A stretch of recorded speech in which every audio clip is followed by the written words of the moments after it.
ಯಶ್ ನನಗೆ ಗಣೇಶ್ಗೆ ಇಬ್ಬರೂ ವೈಯಕ್ತಿಕವಾಗಿ ಗೊತ್ತಿರೋರು. ನಮ್ಮ ಅನುಭವಗಳನ್ನ ನಾವು ಹಂಚ್ಕೋತಾ ಯಶನನ್ನು ಅರ್ಥ ಮಾಡಿಕೊಳ್ಳುವುದಕ್ಕೆ ಯತ್ನ ಮಾಡ್ತೀವಿ.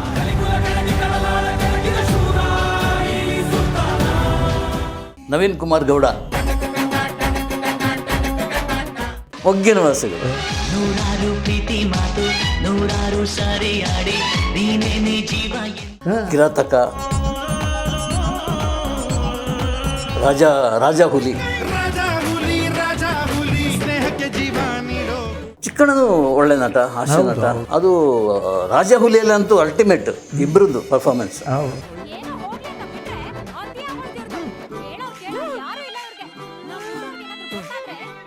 ಆ ಜಾಗ ನಿನಗೆ ಹೇಗೆ ಕಾಣ್ತು ಅಂತ ವಿಷ್ಣುವರ್ಧನ್ ಮಾಡಿದ ಜಾಗ ಅದು. ಕೋಟೆ, ಚಿತ್ರದುರ್ಗದ ಕೋಟೆ.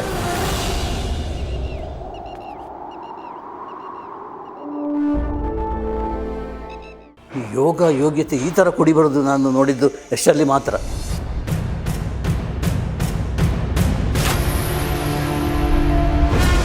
ಬಟ್ ವೈಯಕ್ತಿಕವಾಗಿ ನನಗೆ KGF ಇಷ್ಟ ಆಗಲಿಲ್ಲ. ನನಗೂ ಇಷ್ಟ ಆಗಿಲ್ಲ ಅದು. ನಾನು ನೋಡೋಕ್ಕಾಗಿಲ್ಲ. ನಮಸ್ಕಾರ.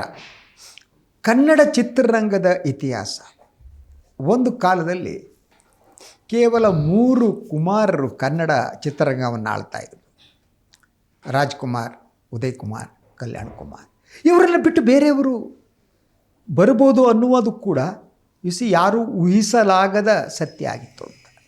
ಕಾಲಕ್ರಮದಲ್ಲಿ ಬದಲಾಗ್ತಾ ಹೋಯಿತು. ಪುಟ್ಟಣ್ಣ ಕಳಗಾಲ್ ಹಲವಾರು ನಾಯಕ ನಟರನ್ನು ತಂದುಬಿಟ್ಟು ಈ ಟ್ರೆಂಡ್ಗೆ ಒಂದು ಬ್ರೇಕ್ ತಂದರು ಅಂತ ನನಗೆ ಅನಿಸುತ್ತೆ. ಅದಾದಮೇಲೆ ಬೇರೆ ಬೇರೆ ನಾಯಕರುಗಳು ಬರೋದಕ್ಕೆ ಪ್ರಾರಂಭ ಮಾಡಿದ್ರು. ಸಾಮಾನ್ಯ ಜನ ಚಿತ್ರರಂಗವನ್ನು ಅಂಥ ಒಬ್ಬ ವ್ಯಕ್ತಿಯ ಕುರಿತು ನಾವು ಇವತ್ತು ಚರ್ಚೆ ಮಾಡ್ತೀವಿ. ನನ್ನ ಜೊತೆಗಿದ್ದಾರೆ ಹಿರಿಯ ಸಿನಿ ಪತ್ರಕರ್ತ, ಸ್ನೇಹಿತ Ganesh Kasaragod. Sir, welcome to the show. Thank you sir. So ನಾವಿವತ್ತು ಚರ್ಚೆ ಮಾಡ್ತಾ ಇರೋದು ಒಬ್ಬ ಸಾಮಾನ್ಯ ಕುಟುಂಬದಿಂದ ಬಂದಂಥ ಹುಡುಗ ಯಶ್ ಬಗ್ಗೆ. ಯಶ್ ನನಗೆ ಗಣೇಶ್ಗೆ ಇಬ್ಬರೂ ವೈಯಕ್ತಿಕವಾಗಿ ಗೊತ್ತಿರೋರು. ನಮ್ಮ ಅನುಭವಗಳನ್ನ ನಾವು ಹಂಚ್ಕೋತಾ ಯಶನನ್ನು ಅರ್ಥ ಮಾಡಿಕೊಳ್ಳುವುದಕ್ಕೆ ಯತ್ನ ಮಾಡ್ತೀವಿ. ಸೊ ಯಶ್ ಬಗ್ಗೆ ಮಾತನಾಡುವಾಗ ನನಗೆ ಭಾಳ ಸಂದರ್ಭದಲ್ಲಿ ಏಕವಚನ ಬಂದ್ಬಿಡುತ್ತೆ. ನನಗೆ ಯಶ್ ಅನ್ನೋದಕ್ಕಿಂತ ಅವನು ನವೀನ್ ಅನ್ನೋದೇ ನನಗೆ ಹಳೆಯ ಹೆಸರು ನನ್ನ ತಲೆಯಲ್ಲಿ ಉಳಿದಿದೆ. Anyway, yes, first impression Ganesh Yash ಬಗ್ಗೆ. ನವೀನ್ ಕುಮಾರ್ ಗೌಡ ಸರ್, ನನಗೆ ಎಲ್ಲ ಪತ್ರಿಕೆ ಕೈ ಕೊಡ್ತು ಅಥವಾ ನಾನು ಕೈ ಕೊಟ್ಟು ಬಂದ ಅನ್ನೋ ಗೊತ್ತಿಲ್ಲ. ಸೊ ಆಗ ನಾನೊಂದು ಪತ್ರಿಕೆ ಶುರು ಮಾಡಿದೆ ಸರ್, ಚಿತ್ರತಾರ ಅಂತೇಳಿ, ಮ್ಯಾಗ್ಝಿನ್ ಸುಧಾ ಟೈಪ್ ಮಾಡಿದಾಗ ಈ ಹುಡುಗರು ಅಂದರೆ ಯಶ್, ಗಣೇಶ್ ಮತ್ತು ಶ್ರೀನಗರ ಕಿಟ್ಟಿ, ಅದು ತ್ರಿಮೂರ್ತಿಗಳು, ಒಂದು ಜೋಡಿಯವರು. ಆಗ ಏನೂ ಇದಿರಲಿಲ್ಲ ಸಿನಿಮಾ ಚಿತ್ರರಂಗದಲ್ಲಿ ಅಷ್ಟೊಂದಲ್ಲ ಇರಲೇ ಇಲ್ಲ. ಅವ್ರ ಪಾಡಿಗೆ ಅವರೇನೋ ಕೆಲಸ ಮಾಡ್ಕೊಳ್ತಾಯಿದ್ರು. ಸೀದಾ ಮನೆಗೆ ಬಂದೆ ಸರ್ ಅವರು. ಮನೆಗೆ ಬಂದು ಯಾಕೆ ಬಂದಿದ್ದಾರೆ ನನಗೆ ಗುರುತಿಲ್ಲ ಅದು ಹುಡುಗರದ್ದು. ಆಗ ಎಲ್ಲೂ ನೋಡಿರೋ ಸಿನಿಮಾ ನಟರು ಆಗಿರಲಿಲ್ಲ. ಮನೆಗೆ ಬಂದುಬಿಟ್ಟು, ಅಣ್ಣ ನೀವು ಪತ್ರಿಕೆ ಮಾಡ್ತಾಯಿದ್ದೀರಂತೆ. ಸೊ ಒಬ್ಬ ಸಿನಿಮಾ ಪತ್ರಕರ್ತ ಪತ್ರಿಕೆ ಮಾಡೋದು ತುಂಬ ಕಷ್ಟ, ನಮ್ಮ ಒಂದು ಸಹಾಯ ಇರಲಿ ಅಂಥೇಳಿ ಸಬ್ಸ್ಕ್ರಿಪ್ಷನ್ನಿಗೆ ಅಂದರೆ ತಿಂಗಳಿಗೆ ಇಷ್ಟು ಒಂದು ಪತ್ರಿಕೆ ಅವರಿಗೆ ಕಳಿಸೋದು ನಾನು. ಸೊ ಮೂವರು ಈಚ್ 1000 ರೂಪಾಯಿ. ಶ್ರೀನಗರ ಕಿಟ್ಟಿ 1000 ರೂಪಾಯಿ, ಗಣೇಶ್ 1000 ರೂಪಾಯಿ, ಯಶ್ 1000 ರೂಪಾಯಿ. ಸೊ 3000 ರೂಪಾಯಿ ಕೊಟ್ಟು ನನಗಿದ್ದು ರೆಗ್ಯುಲರಾಗಿ ಕಳಿಸಿಕೊಡೋಣ, ನನಗೆ ಬೇಕು, ಓದಬೇಕು, ನಿಮಗೆ ಸಹಾಯ ಮಾಡೋದಕ್ಕಿಂತ ಹೆಚ್ಚಾಗಿ ನಿಮ್ಮ ಪತ್ರಿಕೆ ನನಗೆ ಓದಬೇಕು ಅಂತೇಳಿ ಬಂದಿದ್ದು. ಅದು ಫಸ್ಟ್ 3 ಜನನ ನೋಡಿದ್ದು ನಾನು ಫಸ್ಟ್. ಯಾವ ಇಸ್ವಿಯಲ್ಲಿ? ಇದು 2005 ಇರ್ಬೋದು ಅಂತ. ನನಗೆ ಇಸ್ವಿ ಪಕ್ಕ ಸ್ವಲ್ಪ ಕಷ್ಟ ಆಗ್ತದೆ.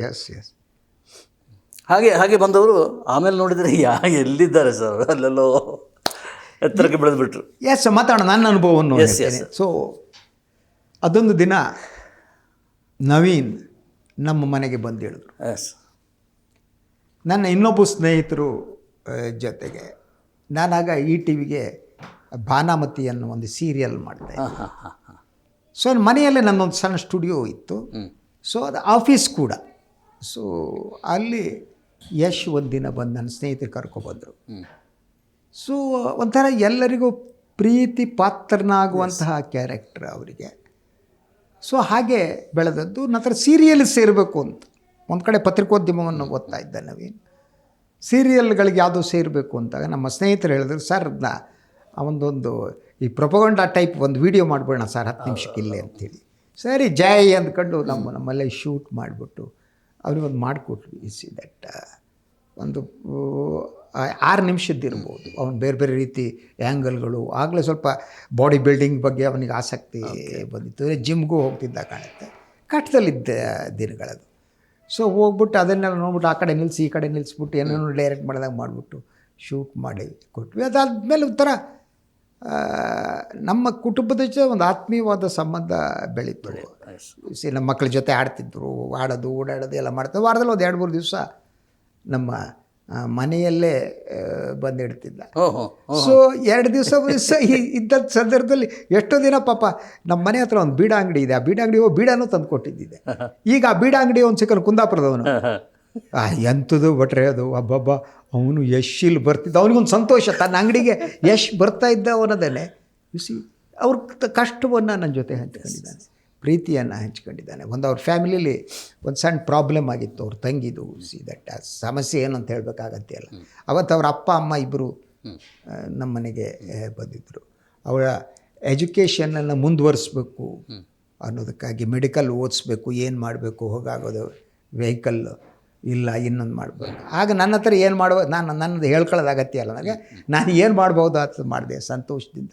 ಹೀಗೆ ಅವರ ಈ TV ಸೀರಿಯಲ್ಲು ಪ್ರಾರಂಭ ಆಗೋ ಸಂದರ್ಭದಲ್ಲೇ ಆಗಲೇ ಅಂಥ ರಿಲೇಷನ್ ಇಟ್ಕೊಂಡವನು. ಅವತ್ತು ನಿಮ್ಗೆ ಗೊತ್ತಿರೋ ಒಂದು ಸುದ್ದಿ ಟಿವಿಲಿ ತಾವು ಕರ್ಕೊಬಂದಿರಿ ಅವನು. ಹೌದು.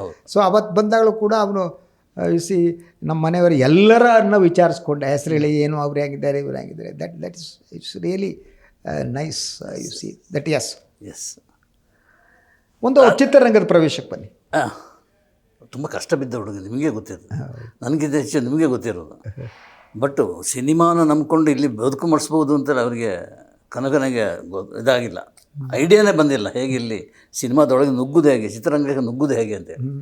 ಆ ಟೈಮಿನಲ್ಲೆಲ್ಲ ಬಸ್ ಸ್ಟ್ಯಾಂಡಲ್ಲಿ ಮಲ್ಕೊಂಡ ಹುಡುಗ ಅದು. ಬೇರೆ ಎಲ್ಲೂ ಜಾಗನೂ ಇಲ್ಲ, ಮಲ್ಕೊಳ್ಳಿಕ್ಕೆ ಉಳ್ಕೊಳ್ಳಿಕ್ಕೆ ಜಾಗ ಇಲ್ಲ. ಸೊ ಬಸ್ ಸ್ಟ್ಯಾಂಡಲ್ಲಿ ಆ ಬೆಂಚ್ ಇದ್ದಾರೆ ಸರ್, ಇಲ್ಲಿ ಆ ರೌಂಡು ಬಸ್ ಸ್ಟ್ಯಾಂಡಲ್ಲಿ ಮೆಜೆಸ್ಟಿಕ್ಕಲ್ಲಿ, ಅಲ್ಲಿ ಮಲ್ಕೊಂಡ ಹುಡುಗ ಅದು. ಹಾಗೆ ಅಂಥ ಜೀವನ ಮಾಡಿದ ಯಶ್. ಬಟ್ ಹೇಗೆ ಅವಕಾಶ ಸಾಧ್ಯ ಸಿಗೋದು? ಈ ನಾನು ಪದೇ ಹೇಳೋದು, ಯೋಗ ಮತ್ತು ಯೋಗ್ಯತೆ ಕೂಡಿ ಬಂದರೆ ಮಾತ್ರ ಇಲ್ಲಿ ನಿಲ್ಲಲಿಕ್ಕೆ ಸಾಧ್ಯ ಇಂಡಸ್ಟ್ರಿ. ಅದು ಎರಡರಲ್ಲಿ ಒಂದು ಮಿಸ್ ಆದರೂ ಕೂಡ ಕಷ್ಟ. ಆ ಕ್ಷಣದವರೆಗೆ ಯಶ್ಗೆ ಅಂಥದ್ದೆಲ್ಲ ಕೂಡಿ ಬಂದಿರಲಿಲ್ಲ. ಆಮೇಲೆ ಒಂದು TV ಸೀರಿಯಲ್ಲು ನಂದಗೋಕುಲ ಯಾವುದೋ ಇನ್ನೊಂದು ಸೀರಿಯಲ್, ನಂದಗೋಕುಲ, ಆ ಸೀರಿಯಲ್ ಅವರಿಗೆ ಒಂದು ಬೂಸ್ಟ್ ಒಂದು ಇದನ್ನು ಕೊಡ್ತು. ಹೌದು. ಎಸ್. ನಂತರ ಅವ್ನು ನಡೆಸಿದ್ದು ರಾಧಿಕಾ ಪಂಡಿತ್ ಜೊತೆ, ಎಮ್ ಐ ರೈಟ್? ಹೌದು. ಯಾವ ಸಿನಿಮಾದ ಟೈಟ್ಲ್ ಇದಾಗ್ತದೆ, ನೆನಪಾಗ್ತಾ ಇಲ್ಲ. ನಮ್ಮ ಶಶಾಂಕ್ ಡೈರೆಕ್ಟ್ ಮಾಡಿದ ಸಿನಿಮಾ. ಅಲ್ಲಿ ಮೊಗ್ಗು ಎಂಥದ್ದು ಗೊತ್ತಾಯ್ತು, ಮೊಗ್ಗಿನ ಮನಸ್ಸು. ಸ್ಟಕ್ ಆಗಿಬಿಡ್ತದೆ ಸರ್ ಮಾತಾಡೋದು. ಮೊಗ್ಗಿನ ಮನಸ್ಸುಗಳು, ಅದರಲ್ಲೆಲ್ಲ ಹುಡುಗರೇ ಇದ್ದಿದ್ದಲ್ಲ, ಹುಡುಗರು ಹುಡುಗಿರ ತುಂಬ ಮುದ್ದಾಗಿತ್ತು. ಸಿನಿಮಾನೇ ಮುದ್ದಾಗಿತ್ತು, ಎಲ್ಲರೂ ನೋಡ್ಲಿಕ್ಕೂ ಖುಷಿ ಇದ್ರು. ಅಷ್ಟು ಚೆನ್ನಾಗಿ ತೆಗೆದಿದ್ದ ಶಶಾಂಕ್. ಅಲ್ಲಿಂದ ಶುರುವಾದ ಪ್ರಯಾಣ ಅದು ಸಕ್ಸಸ್ಫುಲ್ ಅಲ್ಲ, ದುಡ್ಡು ಮಾಡ್ತು ಮೊಗ್ಗಿನ ಮನಸ್ಸು. Super hit. ಆ ಸೂಪರ್ ಹಿಟ್, ಸಿನಿಮಾದ ಸೂಪರ್ ಹಿಟ್ ಹೇಗೆ ಆಯಿತು ಎಂಬುದು ಒಬ್ಬನ ನಾಯಕನ ಮೇಲೆ ಹೊಂದಿಕೊಂಡಲ್ಲ, ಟೋಟಲ್ ಕಂಟೆಂಟ್ ಮತ್ತು ನಿರ್ದೇಶಕರ ನಿರೂಪಣೆ ಎಲ್ಲ ಸೇರಿಕೊಂಡು ಹಾಡು ಎಲ್ಲವನ್ನು ಅದು ದೊಡ್ಡ ಎತ್ತರಕ್ಕೆ ಇದು ಚೆನ್ನಾಗಿ ಸಕ್ಸಸ್ ಆಯಿತು. ಸೊ ಅದು ಎಲ್ಲರಿಗೂ ಪಾಲಿದೆ. ರಾಧಿಕಾ ಪಂಡಿತಿಗಿದೆ, ಯಶಿಗಿದೆ, ಉಳಿದ ಎಲ್ಲ ಕ್ಯಾರೆಕ್ಟರ್ಗೂ ಅದರ ಸಕ್ಸಸ್ಸಿನ ಪಾಲಿದೆ. ಅಲ್ಲಿಂದ ಹಿಂದೆ ಅಂತ ಅವ್ರ ಪ್ರೀತಿ ಪ್ರಾರಂಭ ಆಗಿದ್ದ ಅವುಗಳೇನ ಅಲ್ಲಿಂದ ಲೇಟರ್ ಸ್ಟೇಜ್? ಅಲ್ಲಿಂದಲ್ಲ, ನನಗೆ ತಿಳಿದ ಮಟ್ಟಿಗೆ ಇದು ರಾಮಾಚಾರಿ ಅಂತ ಒಂದು ಸಿನಿಮಾ ಇದೆಯಲ್ಲ ಸರ್, ರಾಮಾಚಾರಿ. ಅದು ಹಿಟ್. ಅದು ಹಿಟ್. ಅದು ಅವರು ಆ ಜೋಡಿಯಲ್ಲಿ ಅಲ್ಲಿ ಒಂದು ಸೀನ್ ಬರ್ತದೆ ಸರ್, ಅದು ಎಷ್ಟು ಸಹಜವಾಗಿ ಮಾಡಿದ್ದಾರೆ ಅಂದರೆ, ಅವಳು ಇದು ಏನು ಅವಳ ಥರ ತನ್ನ ಪ್ರೀತಿಯನ್ನು ಹೇಳ್ಕೊಳ್ಳೋದು, ಆ ರೀತಿ ತುಂಬ ಅದ್ಭುತವಾಗಿತ್ತು. ಅದೊಂದು ಸೀರೆ ಕೊಡ್ತಾನೆ, ನಾನು ಪ್ರೀತಿಸ್ತೇನೆ ಅಂತೇಳಿ ಹೇಳ್ತಾನೆ. ಅಲ್ಲ, ಅದು ನೋಡಿದಾಗ ನನಗೆ ಅನಿಸ್ತು, ಓ ಇದು ಮಕ್ಕಳದ್ದು ಏನೋ ನಡೀತಾ ಇದೆ ಅಂತೇಳಿ. ಸೊ ಅದೇ ನಿಜ ಆಯಿತು. ಅಲ್ಲಿಂದ ಶುರುವಾಗಿರೋದು ಅಂತ ನನಗನ್ಸುತ್ತೆ. ಅವ್ರದ್ದು ಮತ್ತೆ ಒಂದು ಕಾಂಬಿನೇಷನ್, ಚಿಕ್ಕಣ್ಣನ ಜೊತೆ ಒಂದು ಕಾಂಬಿನೇಷನ್ ವರ್ಕೌಟ್ ಆಯಿತು ಅನ್ಸುತ್ತೆ. Super hit. ಕಿರಾತಕ, ರಾಜ ಹುಲಿ ಅಂತೂ ನಿಜವಾಗ್ಲೂ ನೋಡಲಿಕ್ಕೆ ಭಾರಿ ಖುಷಿ ಕೊಡ್ತದೆ. ಒಳ್ಳೆ ಸಿನಿಮಾ.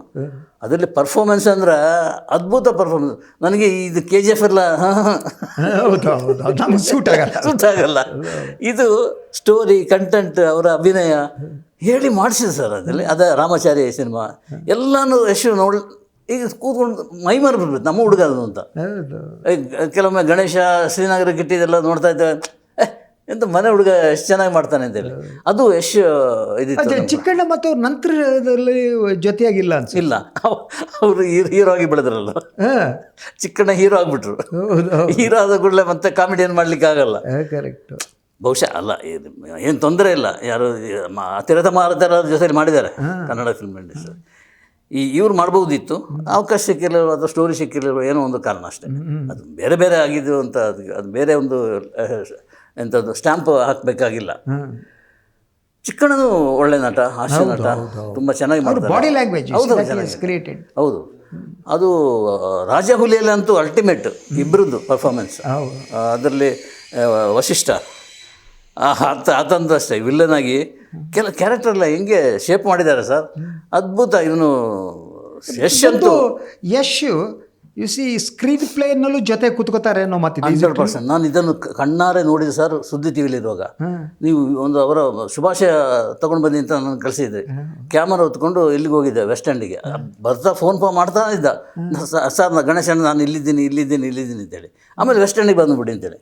ವೆಸ್ಟ್ ಎಂಡಿಗೆ ನಾನು ಹೋದರೆ 2 ಕಾಟೇಜ್ ಬಾಡಿಗೆ ಇಟ್ಕೊಂಡಿದ್ದಾರೆ. ಆಗ ಈಗಲೂ ಇರಬೇಕು ಅಂತ ನನಗೆ ಐಡಿಯಾ ಇಲ್ಲ. ಆಗ ನಾನು ನೋಡಿದ ದೃಶ್ಯ ಹೇಳ್ತಾ ಇದ್ದೇನೆ. ಎಲ್ಲ ಅದರ ರೂಮ್ನೊಳಗೆ ಕೂತ್ಕೊಂಡಿದ್ದಾರೆ ಸರ್ ಹುಡುಗರು. ಒಬ್ಬೊಬ್ಬರಿಗೆ ಒಂದೊಂದು ಕೆಲಸ, ಸ್ಕ್ರಿಪ್ಟ್, ಕತೆ ಬರೆಯೋದು, ಹಾಡು ಬರೆಯೋದು. ಅಯ್ಯೋ ಟೀಮು ಸರ್. 2 ಕಾಲೇಜ್ನಲ್ಲಿ ಫುಲ್ ಟೀಮು. ಅದು ಅಷ್ಟು ಜನರು ಸಾಕ್ತಾ ಇರೋದು ಯಶ್. ನಾನು ನೋಡ್ಬಿಟ್ಟು ಎಂತ ಅಂದರೆ ಒಂದು ಸಕ್ಸಸ್ನ ಹಿಂದೆ ಎಷ್ಟು ಕೆಲಸ ಇದೆ ಅಂತ ಗೊತ್ತಾದ್ದು. ಆಮೇಲೆ ಆತ ಎಷ್ಟು ಶ್ರಮ ತಗೊಳ್ತಾ ಇದೆ ಅಂತ ಅರ್ಥದ್ದು ಅಲ್ಲೇ. ಅಲ್ಲಿ ನಾನು ಹೇಳಿದೆ, ನೋಡು ಒಂದು ವಿಶ್ ಮಾಡಬೇಕು. ಆಮೇಲೆ ನನಗೆ ಇನ್ನೊಂದು ಸ್ವಾರ್ಥ ಏನಂದರೆ, ಆ ರಾಮಾಚಾರಿ ಸಿನಿಮಾ ರಿಲೀಸ್ ಆಗಿತ್ತಲ್ಲ, ಆ ಜಾಗ ನಿನಗೆ ಹೇಗೆ ಕಾಣ್ತು ಅಂತ. ವಿಷ್ಣುವರ್ಧನ್ ಮಾಡಿದ ಜಾಗ ಅದು, ಕೋಟೆ, ಚಿತ್ರದುರ್ಗದ ಕೋಟೆ, ನಗರವು. ಅಲ್ಲೇನೆ ಈ ರಾಮಾಚಾರಿ ಹೆಸರಿಟ್ಟಿದ್ದು ಅದಕ್ಕೆ. ಈ ಸಿನಿಮಾಕ್ಕೆ ರಾಮಾಚಾರಿ ಅಂತ ಹೆಸರಿಟ್ಟಿರೋದೇ ಆ ಕಾರಣಕ್ಕಾಗಿ, ಅದು ನಾಗರಹಾವು ನೆನಪಿಗಾಗಿ. ಆಮೇಲೆ ಲಾಸ್ಟಿಗೆ ವಿಷ್ಣುವರ್ಧನ್ ಸ್ಟ್ಯಾಚ್ಯೂ ತೋರಿಸ್ತಾರೆ. ಅಲ್ಲಿ ಅವರ ಇದು ಎಂಡ್ ಆಗೋದು ಮತ್ತು ಜೊತೆ ಸೇರುವುದೆಲ್ಲ ಸೀಕ್ವೆನ್ಸ್ ಎಲ್ಲ ಭಾರಿ ಚೆನ್ನಾಗಿದೆ. ಅದು ಶೂಟ್ ಮಾಡುವಾಗ ನಿಮಗೆ ಆ ಸಿನಿಮಾ ಹೇಗೆ ನೆನಪಾಯಿತು, ಈಗ ಹೇಗಿದೆ ಚಿತ್ರದುರ್ಗ ಕೋಟೆ, ಅದ್ರ ಬಗ್ಗೆ ಮಾತಾಡಬೇಕು ಅಂತ. ಅದು ಮಾತಾಡ್ತೇನೆ ಅನ್ನೋ ಈಗ ಬೇಡ, ಜಾರ್ಕೊಂಬಿಟ್ಟು ಅದು. ಸೊ ವಿಶ್ ಮಾಡಿದಷ್ಟೇ ಸುದ್ದಿ ಟಿವಿಗೆ. ಅದನ್ನು ನಾವು ಪ್ರಸಾರ ಮಾಡಿದ್ದೀವಿ. ಇನ್ನೂ ಸ್ವಲ್ಪ ಬರ್ತೀನಿ, ಮಾತಾಡೋಣ, ಇದ್ರ ಬಗ್ಗೆನೇ ಮಾತಾಡೋಣ ಅಂತೇಳಿ ಹೇಳಿದ್ದ. ಸೊ ಆಗ ಕಮಿಟ್ಮೆಂಟ್ ಇದೆ ಒಂದು ಸಿನಿಮಾದ ಬಗ್ಗೆ.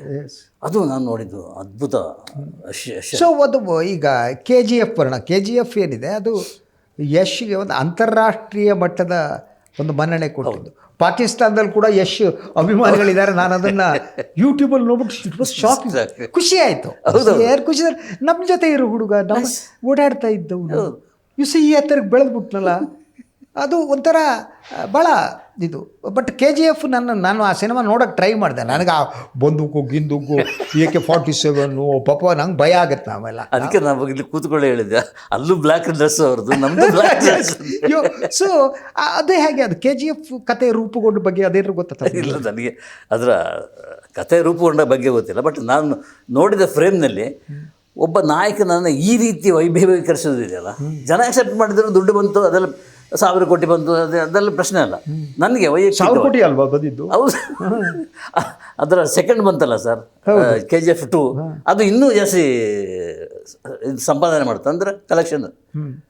ಇದು ನೋಡಿದರೆ ಸಿನಿಮಾ ನೋಡ್ತಾ ಇದ್ದರೆ ಆಮೇಲೆ ಒಂದು ನೋಡಲಿಕ್ಕೆ ಒಂದು ಸ್ಪಷ್ಟವಾಗಿ ಕಾಣ್ತಾ ಇಲ್ಲ ಸರ್. ಆ ಲೈಟಿಂಗ್ ಇದೆ, ಅಂದರೆ ಒಂಥರ ಒಂದು ಪ್ರತಿಭೆಯನ್ನು ಸೀಮಿತಗೊಳಿಸ್ಬಿಡ್ತಾರೆ. ಹೌದು ಹೌದು ಹೌದು.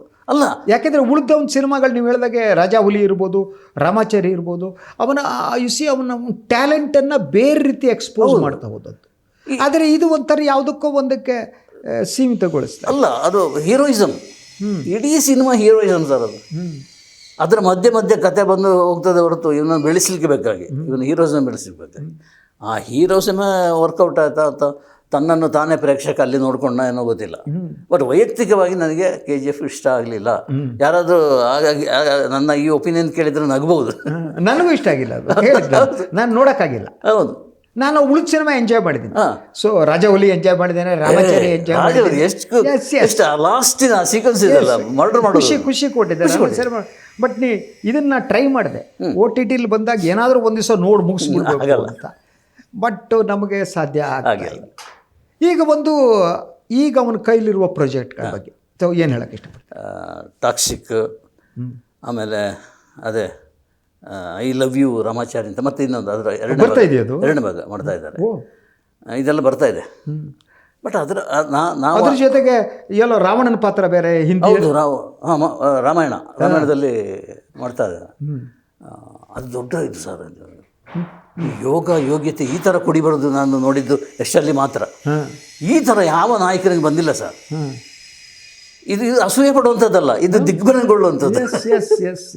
ಅಸೂಯೆ ಪಡ್ಲಿಕ್ಕೆ ಏನಿಲ್ಲ. ನೀನು ಬೆಳೆದಿದ್ದೆ ಮಗ, ಆ ಎತ್ತರಕ್ಕೆ ಬೆಳೆದಿದ್ದೆ, ನಮ್ಗೆ ಖುಷಿ. ನಮ್ಮ ಜೊತೆಯಲ್ಲಿ ನನಗೆ ಒಂದು ₹1000 ಇದಕ್ಕೆ ಸಬ್ಸ್ಕ್ರಿಪ್ಷನ್ ಕೊಟ್ಟ ಹೋದ ಹುಡುಗ ಈ ಮಟ್ಟಕ್ಕೆ ಬೆಳೆದಂದರೆ, ಆಮೇಲೆ ಊರು ತುಂಬ ಜಮೀನು ಸರ್. ಅದಕ್ಕಿಂತ ಹೆಚ್ಚಾಗಿ ಆ ನೀರಿನ ಸಂಬಂಧ ಒಂದು ಹೋರಾಟ ಮಾಡ್ತಾನೆ. ಕೆರೆ ಉದ್ಧಾರ ಮಾಡೋದು, ಅದು ಸೋಷಿಯಲ್ ಕಮಿಟ್ಮೆಂಟ್. ಹೌದೌದು. ಈ ಯಶ್ ಟ್ರಸ್ಟ್ ಎಲ್ಲ ಮಾಡ್ಕೊಂಡು ಮಾಡ್ತಾ ಇದ್ದಾನೆ.